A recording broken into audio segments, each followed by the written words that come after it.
زبردستی کی شادی۔ ایک وقت کا قصہ ہے کہ گلہان نمی گاؤں میں ایک لڑکی رہتی تھی اپنے ماں باپ کے ساتھ۔ وہ بہت خوش تھی۔ دفعہ اس کو امی کہتی ہے، بیٹا تمہارے والد کا دوست تمہارے لیے رشتہ لینے آ رہے ہیں۔ ارے اماں، یہ تم کیا کہہ رہے ہو؟ تجھے پتہ نہیں ہے کہ میں شادی مادی نہیں کرنا چاہتی۔ ارے بیٹا ایسا نہیں کہو، اگر تمہارے والد کو پتہ چل گئی تو عذاب ہو جائے گا۔ ارے اماں، اس کو بتاؤ میں تعلیم کرنا چاہتی ہوں۔ ارے بیٹا تم مجھے یہ بتاؤ تمہارے خاندان میں کس نے تعلیم کی ہے کہ تم کرنا چاہتی ہو؟ یہ دونوں یہ باتیں کر رہے ہوتے ہیں کہ اچانک عائشہ کا بھائی آ جاتا ہے۔ ارے عائشہ تم مجھے بتاؤ یہ تم کیا بک بک کر رہی تھی؟ بھائی بابا میری شادی زبردستی کروانا چاہتا ہے لیکن میں شادی کرنا نہیں چاہتی۔ ارے پاگل، تم اب بابا کے خلاف جاؤ گی؟ میں اپنے حق کے لیے کچھ بھی کر سکتی ہوں۔ اسی طرح یہ خبر تمام گاؤں میں پھیل جاتا ہے اور ہر کسی کے منہ پر عائشہ کی باتیں ہوتی ہے۔ ارے گلنازو، کیا تمہیں پتہ ہے کہ عائشہ نے کیا کیا ہے؟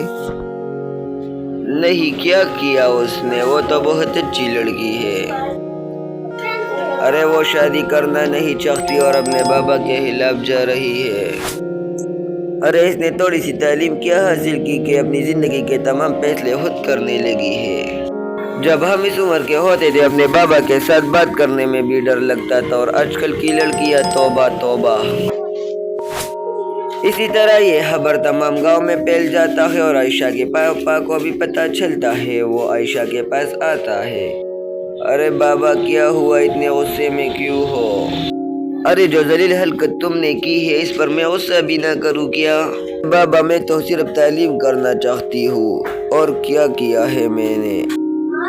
تعلیم معلیم چھوڑو، جو میں کہتا ہوں اس پر عمل کرو ورنہ تمہارے لیے اچھا نہیں ہوگا۔ پھر جب صبح ہوتی ہے تو عائشہ کے پاپا کا ایک دوست آ جاتا ہے۔ ارے دوست، میں نے سنا ہے کہ تمہارا بیٹا آیا ہے۔ ہاں تم نے بالکل ٹھیک سنا ہے، لیکن میں اس کے لیے اب شادی کرنا چاہتا ہوں، اس لیے میں تمہارے پاس آیا ہوں۔ اگر تم مجھے اپنی بیٹی دو تو؟ ہاں کیوں نہیں، تم تو میرے بہت اچھے دوست ہو۔ اگر آپ کو نہیں دوں گا تو کس کو دوں گا؟ آپ کا بہت بہت شکریہ، تم نے دوستی کا حق ادا کیا۔ اب میں چلتا ہوں اور اتوار کو انشاءاللہ شادی ہوگی۔ اس کے بعد وہ وہاں سے چلا جاتا ہے۔ ان کے جاتی ہی عائشہ اپنے بابا کے پاس آتی ہے۔ ارے بیٹا، یہ جو انکل آیا تھا یہ تمہارا سسر ہے اور اتوار کے دن آپ کی شادی ہے۔ ارے بابا، میں نے آپ سے کہا تھا کہ میں شادی کرنا نہیں چاہتی۔ ارے بیٹا، میں نے اپنے دوست کو زبان دیا ہے اور اب میں اپنی بات سے پیچھے نہیں ہٹوں گا۔ ارے بابا، میں بھی اپنے آپ کو جان سے مار دوں گا لیکن شادی نہیں کروں گا۔ اس کے بعد عائشہ وہاں سے جاتی ہے اور اپنے کمرے میں جا کر جوس میں زہر ملاتی ہے اور وہ پی جاتی ہے۔ جوس پیتے ہی وہ زمین پر گر جاتی ہے۔